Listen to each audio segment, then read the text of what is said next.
Good morning, everybody. I got my coffee. I got my vape. Let's talk a little. Well, as you noticed, there wasn't any music. This is going to be a little bit of a different coffee with Phil. This is going to be a real-time coffee with Phil. So the reason why there's no music is because I have a really cool USB hard drive that I actually scavenged from a printer. The printer I wasn't going to be able to get that much for, but it had a terabyte USB hard drive, and I've been using that to put all of my pictures, all of my cool pictures and videos from being out in the mountains, all of my pictures for YouTube, all my pictures for eBay, all of my videos for YouTube, including my template that I make, including the intro video that I had to edit down. And yesterday, and all of my business papers and everything, yesterday it decided to stop connecting to my computer. I won't connect to any computers. I've been on YouTube, I've been on the internet, Googled, I've tried everything, and it's just not going to connect. Now, it's done this before, and I had a suggestion from a real good friend that I had actually done before. It didn't connect. I gave up on it, went to bed. The next morning, it decided it wanted to warm up and connect. Did that this time. It's not working. So I feel a little embarrassed because, ironically enough, I have backups of all of our computers on this hard drive. But I have no backup of all of my important stuff from this hard drive. The reason why it stopped working is I disconnected it because Myrna and I are going on a trip. Hold on a second. Let's take a sip. Thanks. Needed that. We are going on a trip, and I'll get to that in just a second. And I installed Premiere Pro and Photoshop on her laptop so that I could edit videos while we're on our 2-week trip. And I wanted to copy those important files, the templates and things like that, to it.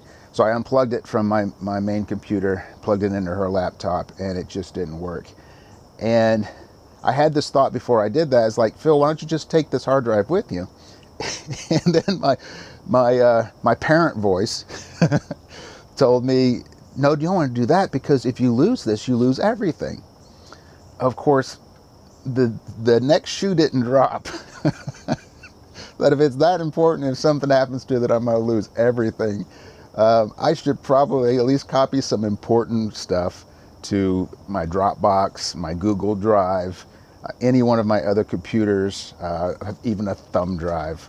But no, the shoe never dropped.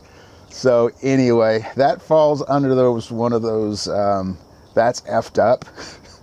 And I did allow myself to have some time and freak out because like editing that intro video, sure, a lot of it came from my expertise of being in the music business and editing video and audio before, but there was some, well,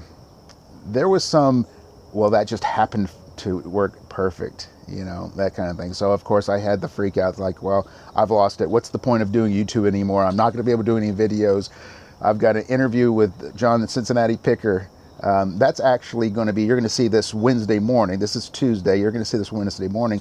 And I'm actually going to be on his channel. He's interviewing me at 1 o'clock Central Time, 2 o'clock Eastern Time. So I was thinking, what's the point? What's the point of doing YouTube? I'm not going to be able to, all those stupid thoughts. And allowed myself to have a little pity party for about an hour or so.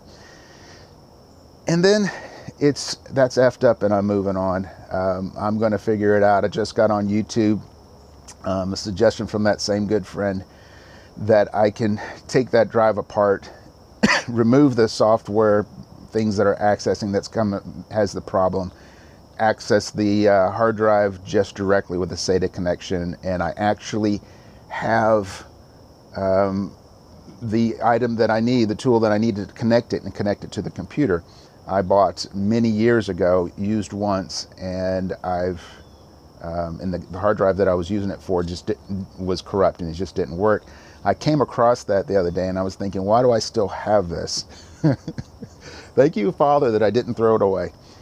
Anyway, so I immediately ordered a new terabyte hard drive, an actual one, not one that I took from a printer, which, by the way, I got on Hewlett Packard to try to see if I could get the software or drivers for this hard drive. And basically, they might as well have said, well, no, Phil, because we didn't make that hard drive for you to use as a hard drive. That's a component of a printer that is no longer supported. So, of course, we don't recognize the hard drive. We don't have any drivers for it. We don't have any software for it because it was never supposed to be used on a computer.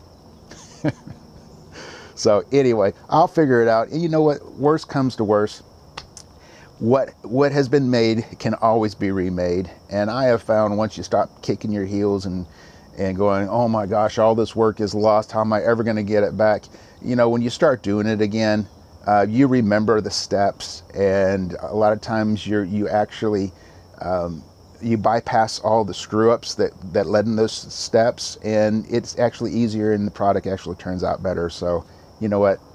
It is what it is. And this video has no intro, and it's still a video. I'm blessed to be on YouTube. So anyway, that's what I'm going through today. Also, I'm preparing for, like I said, we're going on a 2-year trip, a 2-week trip. Twice a year, Myrna and I take off. And Myrna's mom, Bobby, which you will see in some of the videos. She doesn't like to be videoed, but you'll probably see her in some of them. I'm blessed to have a mother-in-law that's one of my best friends. But she is an RV liver. She resides in her RV.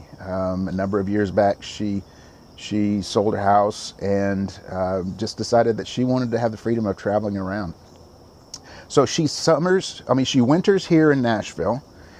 She bought a little lot about an hour and a half away from us. It's really cool. It's a gated community. Not the kind that you're thinking of with the big, nice brick buildings and the guards and stuff like that. This is more of everybody's off the grid kind of place. It's just basically, it's a bunch of, it's basically the woods with a bunch of lakes around it. And they sell little lots that are at different points of being developed. Most of them aren't developed at all. And they were selling them really, really cheap. You can get electricity on them if you want to. You can dig a well if you want to, but basically they're just spots in the woods. And she just needed a place to park her RV. And this was the most affordable way to do it. So anyway, she comes here, she stays over there, and then she summers in the mountains of Colorado, just outside of Myrna's hometown, which is Monte Vista, Colorado, in the San Luis Valley. There's a I can't remember which mountain it is, but up there about Monte is about 35 or 38,000, 3,800, 38,000. Anyway, elevation, and this is 85. So it's basically an old mining village, town, community. Back in the turn of the century, a bunch of yuppies found this, and they would ride mules up a couple of times a year, and it was just not known, and they would stay there. Then the word got out, and a few people bought the cabins, and it's very rustic. Now it's developed. There's quite a few people that live there through the season. You can't get there in the wintertime unless you have a snowmobile, because there's drifts that are 10 feet high. And all the trails and all the paths and all the roads leading to it are completely blocked by snow. But they have this little cabin. It's a family cabin. The cabin's called the Bluebell, and it's just an old mining cabin. They've built on a little bit to it, but it has no running water, has no electricity, has an outhouse, and so it is. And you can't get cell phone up there, so you might as well turn off your phone, unless you're doing like me and you're videoing and taking pictures with it. But it's really cool, because for someone like me, I kind of have to have a situation where I have no choice but to be unplugged. That's just the way I am. My brain goes all the time. I'm always thinking, I'm always working. So anyway, what we do is in the spring, we drive out to Colorado with her, and then we fly back. We spend some time up in the mountains. We camp along the way, and then we fly back, usually out of Denver. And then the fall, we do just the opposite. We fly into Colorado, and now we're going to be able to actually fly all the way into Monte, which is kind of cool, because it's a 6-hour drive to Denver for her to pick us up. And we're going to spend a week and a half in the mountains, and then we're going to leisurely camp on the way back. And it's just awesome. It really is. We started off on our camping trips. We would find tourist spots, things that we wanted to visit, and we would figure our trip, route it towards that. And of course, we'd get campings along the way to break up the drives and to spend some time at these things. But we discovered that it's a lot more fun to just route our drive, however we want to do it. We pick the camping spots again along the way to break up the drive.